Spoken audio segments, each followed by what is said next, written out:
Welcome into Steelers Talk. I'm your host, Jack Sperry, and today I am breaking down the 4 most intriguing position battles that Steelers fans should be keeping their eye on during Steelers training camp in Latrobe this year. But before we get into it today, make sure you guys click that thumbs up icon if you are pumped to get to Latrobe and Steelers training camp this year, man. Cassie and I, we're going to be going on our annual training camp trip to Pittsburgh here and to Latrobe at the start of August. It's going to be a lot of fun.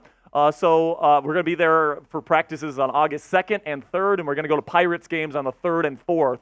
So if you want to maybe come meet me and Cassie, you guys can come to Latrobe on those days. But make sure you guys click that thumbs up icon if you're a Steelers Talk real one and you're pumped for training camp this year. Okay, so the first training camp battle to keep your eye on is wide receiver because, man, we all know that George Pickens, he's the number one guy, right? Like, he's making all these crazy catches. He takes slants to the house. Like, this guy is a budding star in the National Football League, and we all understand that, right? He's the number one guy. But then there's a hodgepodge of either unproven or just kind of mediocre wide receivers to this point. They're trying to break out into that true number 2 wide receiver role. Like guys like Calvin Austin III, who had a really good OTA portion of this offseason. Van Jefferson, who's had a couple of down years with injury. Roman Wilson, the rookie out of Michigan, who is really impressive out of the slot especially. Quez Watkins, the speedster, the deep threat. And then Scotty Miller, somebody that's come over from the Atlanta Falcons, and he's one of Arthur Smith's guys. One of these 5 receivers is going to be established as the number 2 receiver for the Pittsburgh Steelers this year. And this is how I think it's going to kind of play out. Pickens is obviously number 1. I think Roman Wilson eventually will be the number 2 option. Calvin Austin III and Van Jefferson will kind of be more rotational guys. Van Jefferson will be more of the run-blocking type guy on early downs, and then Calvin Austin III will come in on second and long, obvious passing situations, and that's kind of the way the workload will be distributed. Now, predict it for me down there in the comments section. Outside of George Pickens, which wide receiver is the most productive? Let me know down there in the comments section which wide receiver is the most productive this season outside of George Pickens. This is going to be the pinned comment on today's show. So YouTube's going to throw you an ad break here in just a couple of seconds. And when that happens, take advantage of that time by answering today's pinned question. Second position battle to keep your eye on is slot cornerback. That's Beanie Bishop Jr., the undrafted free agent out of West Virginia. Really played well during Steelers OTAs this year. He was very impressive, and he's going to have a shot to be the starting slot cornerback in Week 1 because Cam Sutton will be suspended for the first 8 games of the 2024 season. And, you need somebody to step up. The Steelers haven't brought in anybody to play slot corner for those first 8 weeks, so it's probably going to be somebody in-house.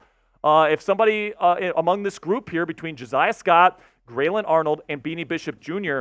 can come out of the woodwork here as a legit starting option, I do think that, the Steelers could survive at least that slot cornerback until Cam Sutton returns Week 10 versus the Washington Commanders. And my prediction here is I actually think Graylin Arnold and Beanie Bishop Jr. make the final roster. Maybe Josiah Scott is the guy. He got most of the reps in OTAs, but honestly, I think Arnold, in his short experience in the NFL, has played better than Josiah Scott, and Beanie Bishop Jr. is the young, up-and-coming, exciting new guy to be interjected into this room. So my prediction is Josiah Scott is the odd man out. Graylin Arnold and Beanie Bishop Jr. both start the season on the roster. Now make sure you guys click that thumbs up icon if you haven't already. If you think the Pittsburgh Steelers are going to win 10-plus games in 2024. All right, last year they won 10 games with Kenny Pickett, Mason Rudolph, and Mitch Trubisky. All right, this year you got Russell Wilson and Justin Fields. You got a much better offensive play caller, or at least we hope, in Arthur Smith. The defense is going to be healthier, hopefully. Cam Hayward's back fully healthy, so I don't see any reason why the Pittsburgh Steelers can't get double-digit wins again, make the playoffs, and win a damn playoff game this year. If you agree with me, click that thumbs up icon for me right now. Third position battle to keep your eye on is right tackle. It was reported by Mark Caboli of The Athletic that Broderick Jones is locked in as the Week 1 starting left tackle. That's where the team sees him moving forward. And it's going to be a battle between Dan Moore Jr. and Troy Fautanu, the rookie out of Washington.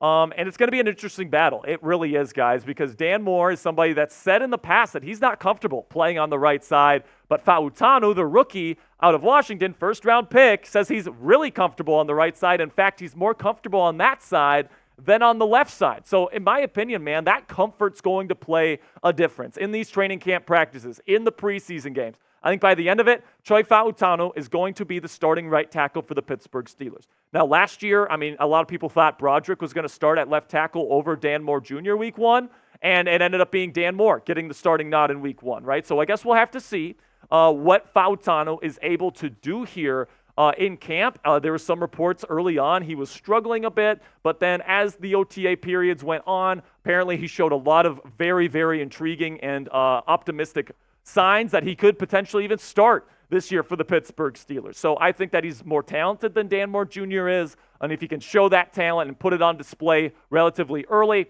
like the first-round pick that he is and what he showed at Washington, I think he could be the starting right tackle for this team for the first game against the Falcons. Now, who do you think is going to be the week 1 starter at right tackle? Do you think Dan Moore Jr. retains his starting status here on the Steelers O-line, type DM? Or do you think Troy Fautanu will usurp Dan Moore Jr. here as the starting right tackle here in Pittsburgh, type TF down there in the comments section if you think Fautanu is going to take that spot. Final position battle to talk about today is center because right now Nate Herbig is expected to be to start camp as the starting center for the Pittsburgh Steelers. Now, in terms of this scheme, where they're going to be asking guys to pull and move a lot, okay? Nate Herbig isn't exactly the type of guy that's really good at that stuff. He's not a great athlete. He's more of a straight line power blocker, and I'm not sure if he's a fantastic fit for Arthur Smith's system, which is why I think Zach Frazier, the second-round rookie out of West Virginia, has an advantage here. Obviously, they spent a high draft pick on Frazier this year. They liked his wrestling background. He's very strong.